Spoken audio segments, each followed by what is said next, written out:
Hello friends, welcome to my channel explore brilliance. ఇవాళ మన వీడియోలో మనం చాలా వెరీ ఇంపార్టెంట్ క్వశ్చన్ గురించి డిస్కస్ చేసుకుందాం. Derive the continuity equation and explain its significance. ఓకేనా? కంటిన్యూటీ ఈక్వేషన్ అంటే ఏంటి అంటే మనకి తెలుసు, delta dot j is equal to రో. మీరు కనుక నెగిటివ్ పొలారిటీని కనుక తీసేసుకుంటే, కాకపోతే మనం నెగిటివ్ పొలారిటీ పెట్టుకుంటే ఇక్కడ ఏంటంటే మనకి 3 టైప్స్ ఆఫ్ కరెంట్స్ ఉంటాయి. కండక్షన్ కరెంట్స్, కన్వెన్షన్ కరెంట్స్, ఇలా టైప్స్ ఆఫ్ కరెంట్స్ ఉన్నాయి. ఆ కరెంట్స్ ప్రకారం ఈ నెగిటివ్ సైన్ అనేది ఉండాలి. అయితే వాడుక భాషలో అది లేకపోయినా ప్రాబ్లం లేదు. కాకపోతే ఇప్పుడు ఇది ఒక సైడ్కి రాసుకోండి. ఇది మనం డెరైవ్ చేయాలి. ఇప్పుడు ఎలా డెరైవ్ చేస్తాం అంటే మనకు తెలుసు, we know that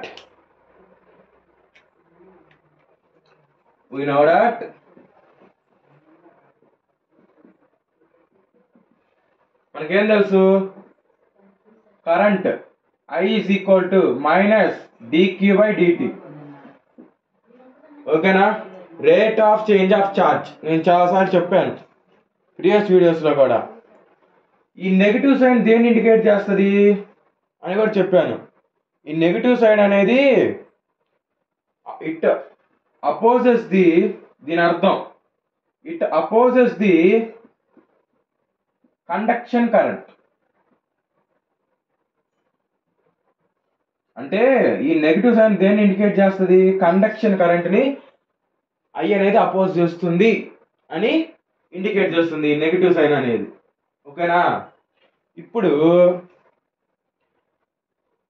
కాకపోతే ఇది మనకి కన్వెన్షనల్ కరెంట్, కండక్షన్ కరెంట్ మెయిన్గా ఈ రెండింటి గురించే మాట్లాడుకుంటాం మనం.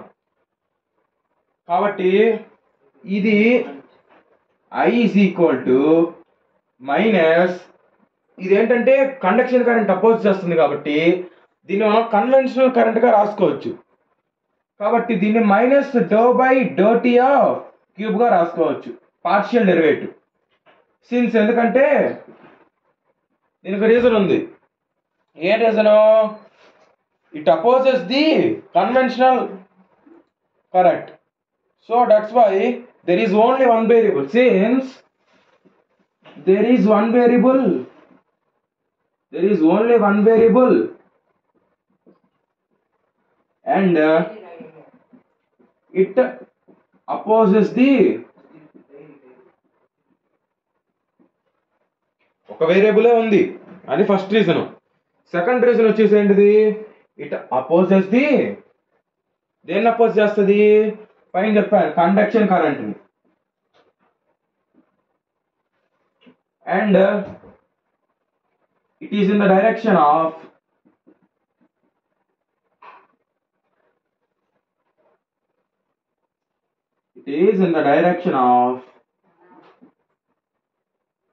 Convection current.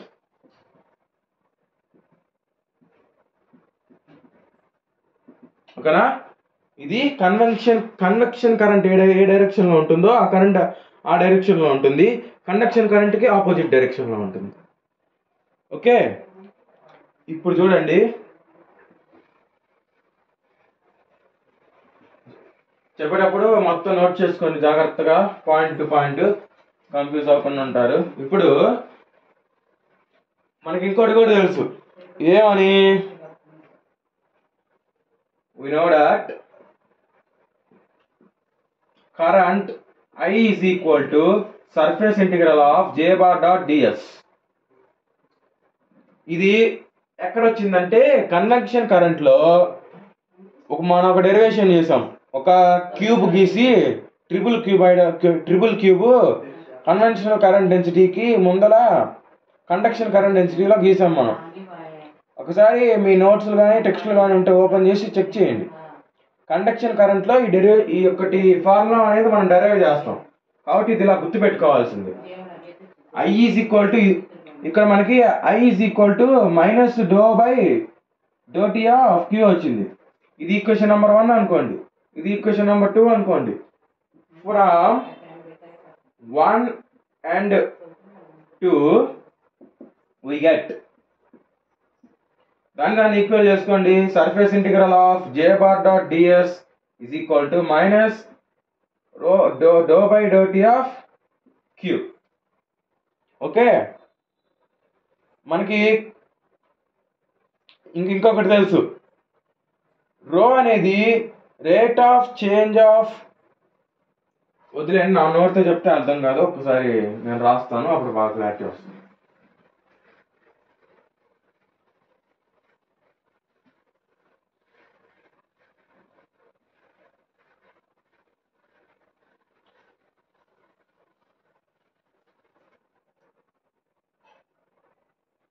మనకి తెలుసు, ఏమని తెలుసు, we know that charge density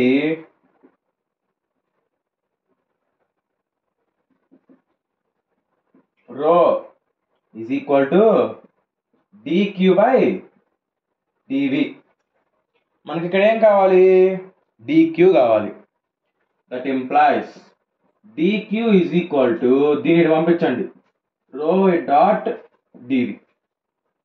ఓకేనా? కాకపోతే మనకి ఇక్కడ dqలు dvలు అవసరం లేదు. అందుకని మనం ఇప్పుడు ఏం చేస్తామంటే దీన్ని ఇంటిగ్రేట్ చేస్తాం రెండు పక్కల. ఇజ్ ఈక్వల్ టు ఇంటిగ్రల్ రో డాట్ డివి. ఇంటిగ్రల్ dq అంటే ఇంటిగ్రల్ ఆఫ్ 1x ఏమైంది, x అయింది. దీని నుంచి ఇంటిగ్రల్ ఆఫ్ dq ఏమైంది, q అయింది. q is equal to integral of రో డివి. ఏం లేదు ఫ్రెండ్స్, 2 సైడ్స్ ఇంటిగ్రల్ అప్లై చేశాను. ఒక స్టెప్ రాసుకోండి, లేదంటే ఇంటిగ్రేట్, నేను సింబల్ వేసాను, మీరు ఇంటిగ్రేట్ ఇక్కడ ఏం రాసుకుంటారంటే ఇంటిగ్రేట్ ఆన్ బోత్ సైడ్స్. రెండు సైడ్స్ ఇంటిగ్రేట్ చేస్తున్నా. ఇక్కడ నేనేం చేయాల, ఓన్లీ ఇంటిగ్రేట్ నేను చేసింది. ఇంటిగ్రేట్ చేయడం వల్ల ఈ ఫార్ములా ప్రకారం ఇది ఇలా మారిపోయింది. ఇక్కడ x ఉంది కాబట్టి ఇక్కడ x వచ్చింది, ఇక్కడ q ఉంది కాబట్టి ఇక్కడ q వచ్చింది. ఇది అలానే వస్తుంది. ఇప్పుడు ఈ q వాల్యూ ఉంది కదా, ఈ q వాల్యూ తీసుకెళ్ళి ఈ ఈక్వేషన్లో సబ్స్టిట్యూట్ చేయండి. చాలా సింపుల్ డెరివేషన్ ఫ్రెండ్స్. ఇది కరెక్ట్గా ఒక 4 ఫార్ములాలు నేర్చుకుంటే అటు తిప్పి ఇటు తిప్పి తిరగా తిప్పి బాల్ తిప్పి మొత్తం ఆ 4 ఫార్ములాస్లోనే పిండి పిప్పి చేస్తే ఆ ఫైనల్ డెరివేషన్ వస్తుంది. అంతకంటే ఏం ఉండదు ఇక్కడ, జాగ్రత్తగా అర్థం చేసుకుంటే. ఇప్పుడు q ఈజ్ ఈక్వల్ టు, ఇది ఈక్వేషన్ నెంబర్ 3 అనుకోండి, లేదంటే దీన్ని ఈక్వేషన్ నెంబర్ 3 అనుకోండి, దీన్ని ఈక్వేషన్ నెంబర్ 4 అనుకోండి. ఓకేనా? సబ్స్టిట్యూట్ 4 in 3, దీన్ని ఇక్కడ సబ్స్టిట్యూట్ చేసుకోండి. అప్పుడు ఏమవుతుంది, జాగ్రత్తగా వినండి, దీన్ని ఇక్కడ సబ్స్టిట్యూట్ చేస్తున్నా. అప్పుడు surface integral of j bar dot ds is equal to minus do by do t of q plus లో ఇంటిగ్రల్ రో డివి. ఓకేనా? ఇప్పుడు ఇంకా అవ్వలేదు, ఇప్పుడే మనకు అసలైన డెరివేషన్ స్టార్ట్ అవబోతుంది. ఒక్క నిమిషం వర్క్ చేస్తాను, ఈ లోపల మీరు నోట్ చేసుకోండి. నేను చాలాసార్లు చెప్పాను ప్రీవియస్ వీడియోస్లో కూడా, చెప్పినట్టు నోట్ చేసుకోండి. ఇలా ఏ సబ్జెక్ట్ అయినా సరే అప్పుడు కన్ఫ్యూజ్ అవ్వకుండా ఉంటారు, ఎందుకంటే ఇది మొత్తం డెరివేషన్స్తో కూడుకున్న వ్యవహారం. ఇప్పుడు surface integral of j bar dot ds is equal to minus ఈ డో బై డో టీని లోపల పంపిద్దాం, integral do by do t of rho dot dv. ఓకేనా? కాకపోతే ఇప్పుడు మనకి ఇక్కడ ప్రాబ్లం ఉంది. ఇది వాల్యూమ్ ఇంటిగ్రల్, ఇది వాల్యూమ్ ఇంటిగ్రల్, కాకపోతే ఇది సర్ఫేస్ ఇంటిగ్రల్. అందుకని ఇప్పుడు ఏం చేస్తున్నాం అంటే డైవర్జెన్స్ థీరం ప్రకారం, according to the divergence theorem,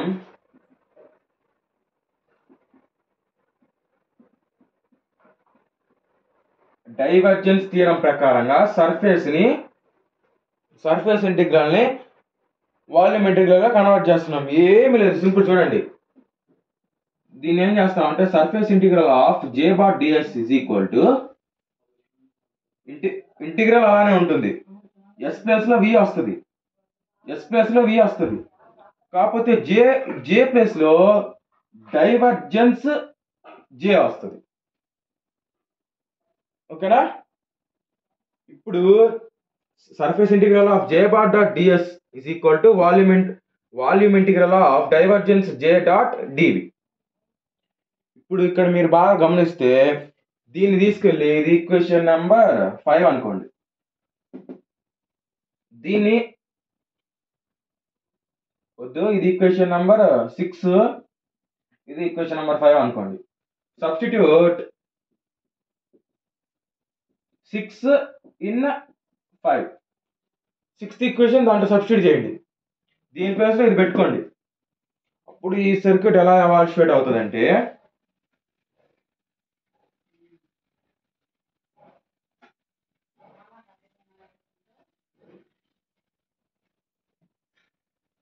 ఇప్పుడు వాల్యూమ్ ఇంటిగ్రల్ ఆఫ్ డైవర్జెన్స్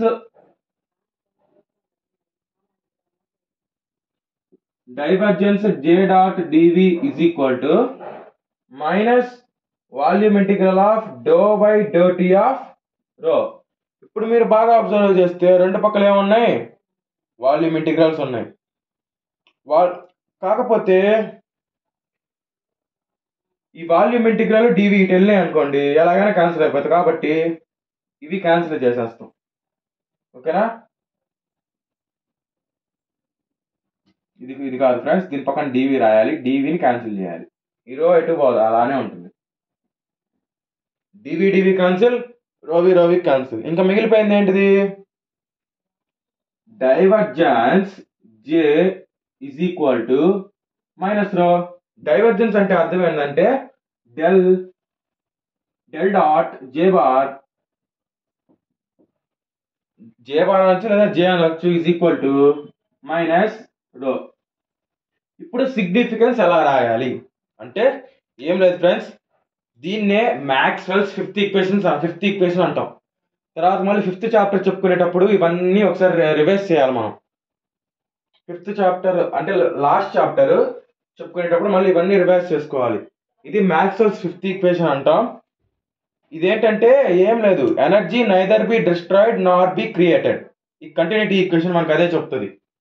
అంటే ఇప్పుడు సర్క్యూట్ లో ప్రొడ్యూస్ అయ్యే ఎనర్జీని మనంతటా మనం క్రియేట్ చేయం, మనంతటా మనం డిస్ట్రాయ్ చేయం. నేను అది ఇప్పుడు మళ్ళీ ఆ మ్యాటర్ రాస్తే మళ్ళీ ఇదంతా రబ్ చేసి మళ్ళీ రాయాల్సి వస్తుంది, కానీ నేను నోట్ మాటలతో సింపుల్ చెప్పేస్తున్నా. ఇప్పుడు మీరేం రాస్తారంటే సిగ్నిఫికెన్స్ అనే ఎండింగ్ పెట్టుకొని this is also called as Maxwell's 5th equation or continuity equation. This equation shows us the energy conservation, law of energy conservation. According to this law, charge neither be destroyed nor be created అని రాసుకోవాలి. ఓకేనా? తర్వాత మీరు ఒకవేళ అసలు ఇదంటే ఏందని రాయాలనుకుంటే the net flow of current per unit volume is equal to the out flow of current per unit volume is the negative of time rate of change per unit volume అని రాయాలి. ఇదంతా మాకు ఎందుకు అనుకుంటే కన్ఫ్యూజ్ అవుతారు, ఇక్కడ దాకా equation రాయండి. తర్వాత ఈ ఈక్వేషన్నే మ్యాక్స్వెల్స్ 5th ఈక్వేషన్ అంటారు. లేదంటే నేను రాస్తాను ఫ్రెండ్స్, ఒక్క నిమిషం ఆగండి. ఇదంతా ఎందుకు, నేను రాస్తాను అనుకోండి, క్లారిటీగా ఉంటుంది మీకు. ఓకేనా? 2 minutes వెయిట్ చేయండి, రాస్తాను నేను అది కూడా.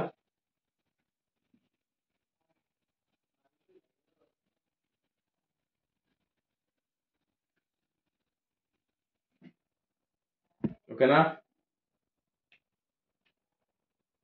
సిగ్నిఫికెన్స్ అని హెడ్డింగ్ పెట్టుకొని దిస్ ఈక్వేషన్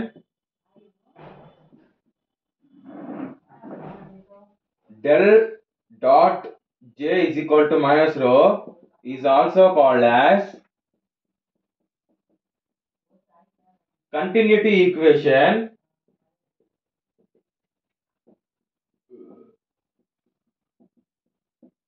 or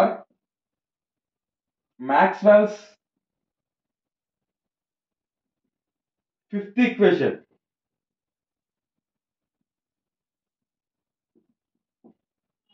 అని రాసి తర్వాత కింద గ్యాప్ ఇచ్చి ఇక్కడ నుంచి స్టార్ట్ చేయండి. అప్పుడు 2 పారాస్ రాసినట్లుగా ఉంటుంది సిగ్నిఫికెన్స్. కరెక్షన్ చేసే వాళ్ళకి కూడా ఎగ్జామ్స్ లో బాగుంటుంది. ఇట్ స్టేట్స్ దట్ అని పెట్టుకొని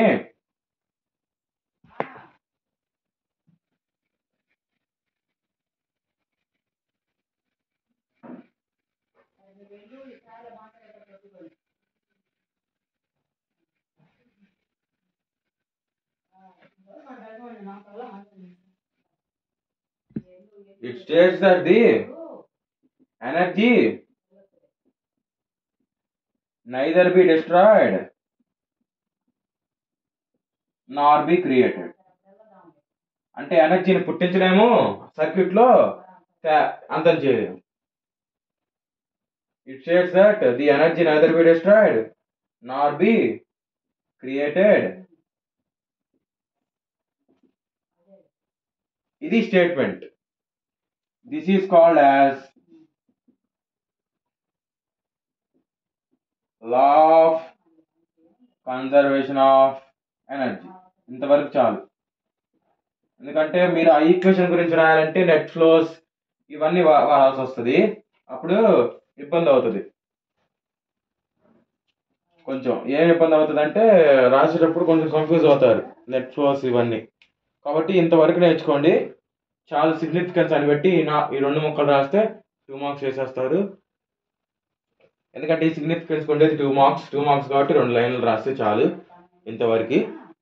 నెక్స్ట్ నేను చెప్పిన డెరివేషన్ అనేది యాక్చువల్స్ అలాగే నీట్గా నోట్ చేసుకోండి. ఇంకా మ్యాక్సిమం ఐ హోప్ ఈ వీడియో బాగా చెప్పాను అని అనుకుంటున్నాను. కొంచెం స్పీడ్గా చెప్పాను కానీ అంటే ఇంకా నెంబర్ ఆఫ్ వీడియోస్ చేయాలి. సెమ్ అనేది దగ్గరకు వస్తుంది కాబట్టి కొంచెం స్పీడ్గా లాగిచ్చాను అనమాట. ఇంకేమైనా డౌట్స్ ఉంటే కింద కామెంట్ సెక్షన్లో కామెంట్ చేయండి, క్లారిఫై చేసే ప్రయత్నం చేస్తాను. ఈ వీడియో కనుక నచ్చినట్లయితే please do like, share and subscribe. మళ్ళీ ఇంకొక వీడియోతో మళ్ళీ కలుద్దాం. అప్పుడు దాకా బాయ్.